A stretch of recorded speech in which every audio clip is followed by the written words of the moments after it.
This is a very silly painting. I see a bottom of a woman's dress and a dog on a leash scurrying along, one of those little long wiener dogs. It looks kind of silly, but maybe the way in which these silly things are painted is not so silly. Maybe it's silly. It's an Italian futurist work by a man named Giacomo Balla, and it's part of a movement which had a manifesto that preceded the works that were created by a man named Filippo Tommaso Marinetti. And one of the things that he stipulated that the futurist art would set out to do was portray movement. That this was something very modern, very contemporary. And in Italy, people like Marinetti, a modern contemporary poet, thought that most things in that country were not very modern. It was filled with museums and libraries and stuffy old classical sculptures. Exactly. And we should focus our attention on contemporary life and what are its defining elements. And motion and speed were one of those. Didn't he talk about burning down the museum? He did. He had wasn't sure if I remembered that right. Rhetorical flourish was one of his strong points. And they would act on those sometimes. And the futurist performances, futurist evenings, which would be provocative in nature. But he kind of thought of this as a battle, didn't he? A futurist battle to overturn the old order and bring in the kind of new order, to right? bring Italy up to date, to make Italy like those other places, France. So why is motion a defining characteristic of the modern world? Because motion was one of the defining characteristics of technology, machine technology for Marinetti. He writes about speeding along in a car and that experience, that it was a quintessentially modern experience to feel speed in a train or a car, and that painting, in its concern for static things in its more traditional form, Renaissance, balance and symmetry, classicism, these things that one would see in Italy at the time, didn't quite capture these modern experiences to Marinetti's taste. Do tend to capture one moment in time. One moment in time. And Marinetti made a reference to horses galloping, and that horses' legs multiply, are 4 and 20 at the same time, that and in a reference to how we see things. We don't see things as single, static, repetitive forms, but they tend to blend into one another. And wasn't Cézanne kind of exploring that too? And also Cubism with Picasso and Braque, the idea of seeing things in multiples or seeing things simultaneously or from lots of different points of view. Simultaneity is one of the concepts Marinetti talks about, simultaneity. So is he being influenced by the Cubists? Not yet. Not yet. If we look at this work, there's not a whole lot of Cubist elements in it. Balla was an older painter who was recruited by Marinetti to join the group, and he decided that he would do that. And he depicts motion through two very basic techniques. There's the use of diagonal lines, and we see those taking the place of the ground here, kind of an abstract ground of diagonal lines. They don't really read as pavement per se, sidewalk, but Balla called these lines of force, lines which indicate the movement. And then, of course, repetition. Right, and so we've got she's got 15 feet. Multiple feet. Right, like the horse reference. Like the horse reference. And the dog has multiple legs and feet. And we blur those also as we multiply them to give this sense of motion and speed. So is this being influenced by photography? Yes. It's been influenced by photography in a very direct way. Here is a work by Edward Muybridge. And from 1878, long time before this. But a good example of using technology to understand the concept of motion in a sort of objective, scientific way. And seeing things that the naked eye can't see by using technology. Yes, exactly. And this was an old debate, I suppose, between, I don't know who would engage in this debate, enthusiasts of these kinds of things. Leland White was the person who was engaged in the debate in this particular instance. Do horses, all four legs, do they all leave the ground when the horse is in a gallop? Right, this was a big, no one knew, because no one could see it. It's not something the naked eye could see. But they determined through Muybridge's photographs that indeed it was true, but not in the way that they thought, right? I think they thought that the horse's feet left the ground when they were all sort of splayed out, but it turned out that they all leave the ground simultaneously when this is happening. Yes. Right. So that was a kind of surprise. So a great example of technology revealing information about nature through using it in an objective sense.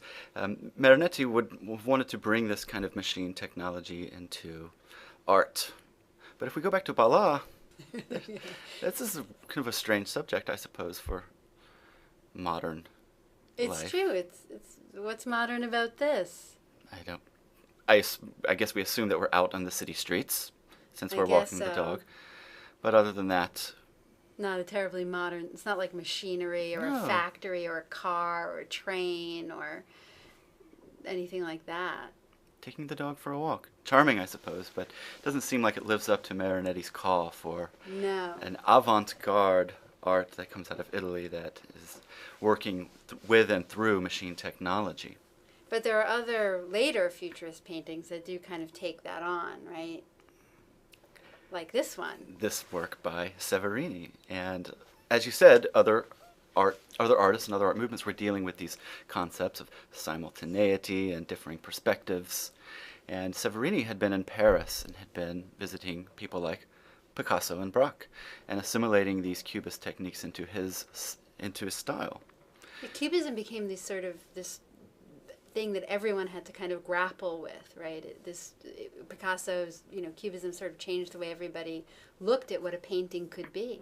And many artists would go back and revisit their earlier choices after seeing Cubism and integrate it into their own styles. And this is what Severini is doing here. What's going on in this painting? We're at a cafe concert. It looks like there are keys which give us Dancing girls and dresses, and reminds me of kind of impressionist subject matter of a cafe. And we have dancing. some elements of Cubist collage in there as well. The text, valse, waltz, in the lower right-hand corner. And in the upper left-hand corner, there's a woman straddling a pair of scissors, sort of floating in front of and above the space, which also functions as a kind of collage element. She's not really integrated into the space. See her, yes. Kind of floating above it. Polka. So he's incorporating both the fracturing of space from Cubism and the collage elements. A lot more color than we usually see in Picasso and Braque. That's true, yeah.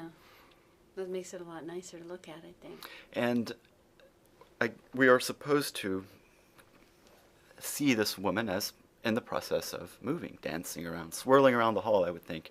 We don't see that a lot in Picasso or Braque either. That's true. Still lifes mostly with Picasso and Braque. Yes. So this is one that we see very often with Futurism, I think, right? This is Boccioni's unique forms of continuity in space. From, what is it, 1913? 1913. It was the end of a series of figures that he had been working on for a number of years of the human form striding through space, the masculine human form moving. And it becomes more and more abstract until he ends up with this particular example. So again, it's kind of a traditional subject matter for this futurist art movement, isn't it? Of movement, capturing motion. A male nude, kind of classical, isn't it? I guess. It's like Bernini. It's this big diagonal line. Yes, the way. And capturing things in motion, to me. And the forms seem to be indicating not just the body itself, but the body moving, the movements of the muscles. I think Boccioni calls this the expansion of the muscles out into space, out into what is surrounding the form, rather than just the form itself.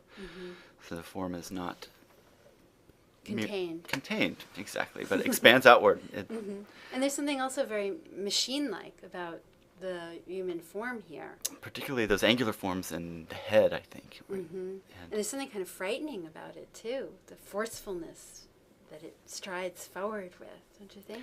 Sense of confidence and perhaps frightening, maybe a sense of violence. This is something that the futurists tended to introduce into their works, into their themes. Eradicating the past, moving forcefully into the future. The avant-garde was violent, yes. And going back to where that metaphor, that term comes from, some military origins. Marinetti and his friends really embraced that.